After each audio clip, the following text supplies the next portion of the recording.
श्री स्वामी समर्थ. स्वागत आहे तुमचं माझ्या YouTube चॅनलवरती. आजचा दिवस तुम्हाला खूप छान, सुखाचा, समाधानाचा जाऊ देत. हीच मी स्वामींच्या चरणी प्रार्थना करते आणि आजच्या या नवीन व्हिडिओला सुरुवात करते. एकादशीच्या दिवशी सेवा कोणत्या कराव्यात यावरचे बरेचसे व्हिडिओ मी तुमच्यासोबत नेहमी शेअर करत असते. पण माझं एकादशीचं रुटीन कसं असतं, कोणते स्तोत्र मंत्र मी पठण करते, त्याचबरोबर माझं सकाळची धावपळ, त्यानंतर देवपूजा, एकादशीच्या दिवशी मी देवांना कसं साफ करते, हे सगळं रुटीन बघायला तुम्हाला खूप आवडेल. त्यामुळे व्हिडिओ स्किप न करता शेवटपर्यंत बघा. चॅनलवरती पहिल्यांदा असाल तर नक्की सबस्क्राईब करा. तर शुभ सकाळ सर्वांना. आज आहे जया एकादशी. तर एकादशीच्या तुम्हाला खूप खूप साऱ्या शुभेच्छा. प्रत्येक महिन्याला 2 एकादशी तिथी येतात आणि एकादशीच्या दिवशीचं माझं हेच रुटीन असतं. तसं रोज माझी देवपूजा आधी होते, त्यानंतर मी किचनमध्ये येते. पण एकादशीच्या दिवशी देवपूजेला वेळ लागतो, कारण आजच्या दिवशी मी देवांना साफ करत असते. म्हणून मग आधी सकाळचा नाश्ता, स्वयंपाक वगैरे आवरून घेते आणि त्यानंतर देवपूजा करते. आजची देवपूजा म्हणजे एकादशीची जी देवपूजा असते, ती बऱ्याचदा माझी 2 ते 3 तासाची असते. म्हणून मग तेवढा वेळ जर मी देवघरासमोर घालवला, तर सगळ्या रुटीनला डिस्टर्ब होतं. कारण मिस्टरांना ऑफिसला जायचं असतं. नित्या आज शनिवार असल्याने तिला सुट्टी आहे. मुलाची परीक्षा चालू आहे. त्यांना जरी बाहेर जायचं नसलं तरी, आणि म्हणूनच एकादशीच्या दिवशी आधी प्रपंच, त्यानंतर परमार्थ. तर असो, दूध आलेलं आहे तर दूध तापवायला ठेवते. आज मी दुधाच्या दशम्या बनवते. आठवड्यातून एकदा तरी आमच्या घरी दुधातल्या दशम्या बनतात. सगळ्यांना खूप आवडतात. जनरली दशम्या म्हणलं की आपल्याला प्रवास आठवतो. प्रवासात आपण दशम्या नेतो कारण त्या बरेच दिवस टिकतात. पण असंही आवडत असेल तर आठवड्यातून 1 वेळा करायला काही हरकत नाही, कारण त्या पौष्टिक असतात. दुधामध्ये गूळ मिक्स करूनही त्याच्या दशम्या बनवता येतात किंवा दुधात साखर टाकूनही दशम्या, गोड दशम्या ज्या असतात त्या बनवते. पण गुळाच्या दशम्या ज्या आहेत त्या लाटायला खूप अवघड जातात, कारण गूळ असा कडक होऊन बसतो. आणि भाजीला मात्र मी आज दोडक्याची चटणी करणार आहे. तसं शेंगदाण्याचं पिठलं दशमीसोबत आमच्याकडे खूप आवडतं. पण कालच मी केलं होतं, त्यामुळे आज मी ते करण्याचं टाळलं. तर दोडके जे आहेत ते मुलांना फारसे आवडत नाही. काही पर्टिक्युलर भाज्या ज्या आहेत ते मुलं आवडीने खात नाहीत. मग त्यांना असं काहीतरी वेगळं करून दिलं ना, मग त्यांच्या लक्षात पण येत नाही की ही भाजी कोणती आहे. तर दोडकं मी किसून घेते आणि त्यानंतर त्याची चटणी तयार करते. माझी आजी दोडक्याची चटणी खूप छान बनवायची. ती हिरवी मिरची टाकायची, पण त्यामुळे मी हिरवी मिरची फार वापरत नाही. तर दोडकं किसून घेतल्यानंतर त्यामध्ये असलेलं पाणी जे आहे ते पिळून घ्यायचं, नाहीतर मग अजून ह्या चटणीला पाणी सुटतं. आता हे पाणी जे आहे ते तुम्ही कणिक मळताना वापरू शकता. पण मी आज दशम्या बनवणार होती म्हणून मग तसं करण्याचं टाळलं. ते पाणी मी ठेवून दिलं फ्रिजमध्ये. संध्याकाळी पोळ्या वगैरे करायच्या वेळेस मी ते वापरेन. तर आता इथे काही नाही, साधी आपली जी फोडणी असते ती घालायची. त्यानंतर आपले किसून घेतलेले दोडके जे आहेत ते टाकायचे आणि छान परतायचे, जोपर्यंत त्यामध्ये असलेलं ओलसरपणा जो आहे तो निघून जात नाही आणि छान क्रिस्पी अशी चटणी जी आहे ती तयार होत नाही. तोपर्यंत मंद आचेवरती ही चटणी परतायची. तुम्ही बघू शकताय ती अशीच झाकण न लावता परतायची, कारण झाकण ठेवलं तर परत याला पाणी सुटतं. काल ही शेंगदाण्याची चटणी केली होती, तर यामध्ये मी शेंगदाण्याचा कूट घालत असते. पण आज ती चटणीच घातली आणि मस्त अशी दोडक्याची चटणी, दशम्या, लोणचं आणि ठेचा आज केला नाही, उशीर झाला होता म्हणून, नाहीतर ठेचा देखील लागतो. तर यांना मी नाश्त्याला दिलं. हेवी ब्रेकफास्ट करून जातात. एवढं सगळं खाल्ल्यानंतर मग दुपारी त्यांना फारशी भूक पण नसते. आल्यावर मग फ्रुट्स वगैरे घेतात किंवा भूक असेल तर मग परत एखादी पोळी, वरण भात वगैरे खातात. तर असं माझं सकाळचं सगळं रुटीन आटोपलं आणि त्यानंतर मला आता देवपूजा करायची होती. देवपूजेला मला खूप उशीर झाला, कारण सगळं आवरून देवपूजा करायची म्हणलं ना की मग वेळच होतो. आणि आज तर देवपूजा माझी 2 ते 3 तासाची असते. माझ्या घराच्या मागच्या अंगणामध्ये खूप फुलांची झाडं आहेत. सध्या जी बाग आहे ती थोडीशी खराब झाली आहे, कारण गवत वगैरे वाढलंय. महिन्यातून एकदा माळी येतो आणि सगळं गवत वगैरे कापतो, झाडाच्या फांद्या वगैरे कट करतो. उन्हाळा सुरू झाला की झाडाची कटिंग करून घेतो आम्ही. आणि इथे ग्रीन नेट पण लावायची आहे, कारण खूप ऊन पडायला लागलं ना तर किचन आणि हॉलमध्ये खूप गरम व्हायला लागतं. कारण पाठीमागचा भाग जो आहे तो जास्त सूर्यप्रकाशामध्ये येतो आणि इकडचा भाग थोडासा थंड, म्हणजे जिथे देवघर ठेवलेलं आहे ती रूम खूप थंड असते. तर असो, आता इथे सगळ्यात आधी देवघराची स्वच्छता वगैरे मी करून घेते. देव सगळे काढून घेतलेले आहेत. आज अगदी दिव्यापासून ते मंगल कलशाच्या कलश जो असतो तो सगळं सगळं मी क्लीन करते. महिन्यातून 2 वेळा एकादशी येते. तर दोन्ही एकादशीला नाही जमत, कारण एखाद्या एकादशीला माझी अडचण असेल तर मग अशा वेळेस महिन्यातून एकदा तरी एकादशीच्या दिवशी देव साफ केले जातात. आणि एखाद्या एकादशीला मला नाही जमलं तर मग अमावास्येच्या दिवशी देखील मी देव साफ करते किंवा चतुर्थीला करते. तर आता देवांना मी इथे काढून घेतलेलं आहे आणि हे सगळं साफ करून घेतलंय. मंगल कलश, दिवा, हळदी कुंकाचा करंडा, उतरंड वगैरे सगळं स्वच्छ करून आणलं आणि देवांची साफसफाई म्हणजे देवांना साफ मी खाली बसून करते, कारण किचनच्या सिंकमध्ये जर देवांना साफ केलं तर ते देवांचं पाणी जे आहे ते सिंकमधून ड्रेनेजमध्ये जातं आणि ते योग्य नाही. म्हणून मग मी देवघरासमोर बसूनच मी देवांची साफसफाई करते, देवांना स्वच्छ करते. तर आता इथे करंड्यामध्ये सगळ्यात आधी हळदी-कुंकू, अक्षदा वगैरे भरून घेतलेल्या आहेत. त्याचबरोबर देव्हाऱ्यामध्ये असलेला मंगल कलश मी आजच्या दिवशी साफ केला होता. याखाली असलेले तांदूळ देखील बदलले. तर तांदूळ कधी बदलावेत असं काही नाही. तुम्ही दर शुक्रवारी देखील तांदूळ बदलू शकता. तर हे दिव्याचं लायटर आहे. मी मागेच मागवलं होतं, तुमच्यासोबत शेअर केलं होतं. याने मस्त दिव्याची वात जी आहे ती पेटवता येते आणि हे जे लायटर आहे ते चार्जिंगवरच आहे. याच्यासोबत चार्ज करण्यासाठी एक वायर पण मिळाले. मोबाईलच्या चार्जरला तुम्ही लावून हे चार्ज करू शकता. फक्त दिवाच नाही तर उदबत्ती असेल, धूप असेल किंवा कॅन्डल असेल, अगदी किचनमधला गॅस असेल तर तो देखील याने तुम्हाला पेटवता येतो. इतकं छान हे लायटर आहे. आणि सगळ्यात महत्त्वाचं म्हणजे हे लायटर चार्जिंगवरचं आहे आणि चार्जिंग संपत आली की ते ब्लिंक होतं. जसं मोबाईलमध्ये आपल्याला दिसते चार्जिंग कुठपर्यंत आहे, तसं या लायटरमध्ये सुद्धा आपल्याला दिसतं. रोजची देवपूजा करताना देवांना अंघोळ किंवा देवांचं विधिवत पूजन करण्यापूर्वी आपण दिव्याच्या साक्षीने सगळं करत असतो. म्हणूनच देवांना साफ करण्यापूर्वी देखील मी इथे दिवा प्रज्वलित केला. दिव्याचं पंचोपचार पूजन केलेलं आहे. तर या लायटरनी तुम्ही इथे बघू शकताय धूप स्टिक देखील व्यवस्थित प्रकारे पेटते. त्याचबरोबर धूप कप असतील किंवा कापूर असेल तर तो देखील या लायटरनी पेटवता येतो. माचीसच्या काड्या वापरण्याऐवजी हे लायटर आपल्या देवघरासाठी म्हणा किंवा किचनसाठी अतिशय उपयुक्त आहे. देव्हाऱ्यात ठेवलेला मंगल कलश देखील मी स्वच्छ करून घेतलेला आहे. तर तो सगळ्यात आधी देवघरामध्ये स्थापित करते. तर मला एक कमेंट आली होती, की ताई विड्याची पानं जर नसतील किंवा आंब्याची 5 पानं नसतील तर मग मंगल कलश ठेवता येत नाही का? तर ज्या दिवशी तुम्ही स्थापना करणार आहात त्या दिवशी तुम्हाला लागतात. त्यानंतर तुम्हाला नाही मिळाली तर तुम्ही हा कलश आणि वरती नारळ ठेवला तरी चालतो.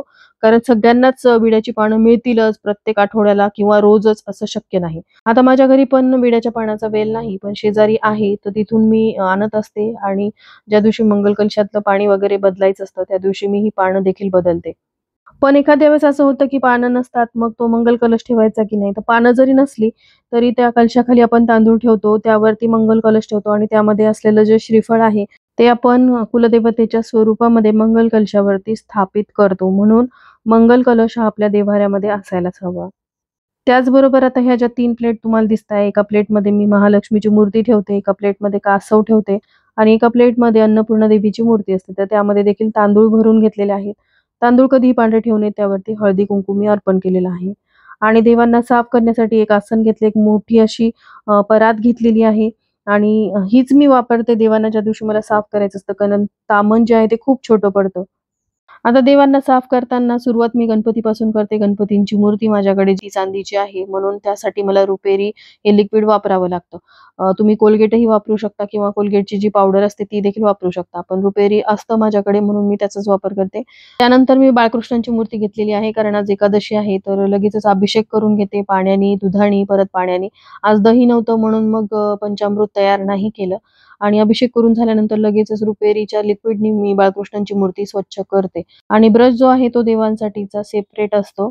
बाळकृष्णांच्या मूर्तीसोबतच विठ्ठल रखुमाईच्या मूर्तीवरती देखील मी एकादशीच्या दिवशी अभिषेक करते आणि ही जी पितळेची विठ्ठल रखुमाईची मूर्ती आहे, तिला मात्र मी भैय्या पावडर वापरून स्वच्छ करते. आता भैय्या पावडर कसं तुम्ही कोरड्या मूर्तीला लावलं तर ते व्यवस्थित लागतं किंवा तुम्ही थोडीशी ओली करून हे पावडर लावायचं. त्यानंतर ब्रशनी स्वच्छ घासून घ्यायचं. आता शास्त्रोक्त पद्धतीने देखील देवांना तुम्हाला साफ करता येतं, पण त्यासाठी बराच वेळ लागतो. पण घाई-गडबडीमध्ये आपण हे पावडर वापरू शकतो. त्याचबरोबर देवांना साफ करण्यासाठी गोदाजल नावाचं एक लिक्विड मिळतं. ते देखील खूप छान असतं, पण नेमकं माझ्याकडे ते नव्हतं म्हणून मग मी आज भैय्या पावडरचा वापर केलेला आहे. आणि स्वामींवरती देखील मी एकादशीच्या दिवशी अभिषेक केलेला आहे, तुम्ही बघू शकताय. आणि स्वामींची मूर्ती पितळेची आहे, त्यामुळे मूर्तीला देखील मी भैय्या पावडरनी स्वच्छ केले. तर सगळे देव माझे साफ करून झालेले आहेत, तुम्ही बघू शकताय. देवांना साफ करत असताना किंवा देवांना अंघोळ घालत असताना इतर डोक्यामध्ये विचार येऊ नयेत यासाठी तुम्ही नामस्मरण करू शकता किंवा मोबाईलमध्ये मोठ्या आवाजामध्ये स्तोत्र मंत्र लावून देऊ शकता. पण आज एकादशी असल्याने एकादशीच्या दिवशी आपण भगवान श्री हरी विष्णूंची सेवा, उपासना करतो. त्यांच्या स्तोत्र मंत्राचं पठण करतो. त्यासाठी तुम्ही टीव्हीवर किंवा मोबाईलवरती विष्णू सहस्त्रनाम मोठ्या आवाजामध्ये लावून देऊ शकता. ते मंत्रोच्चार संपूर्ण घरामध्ये फिरतात.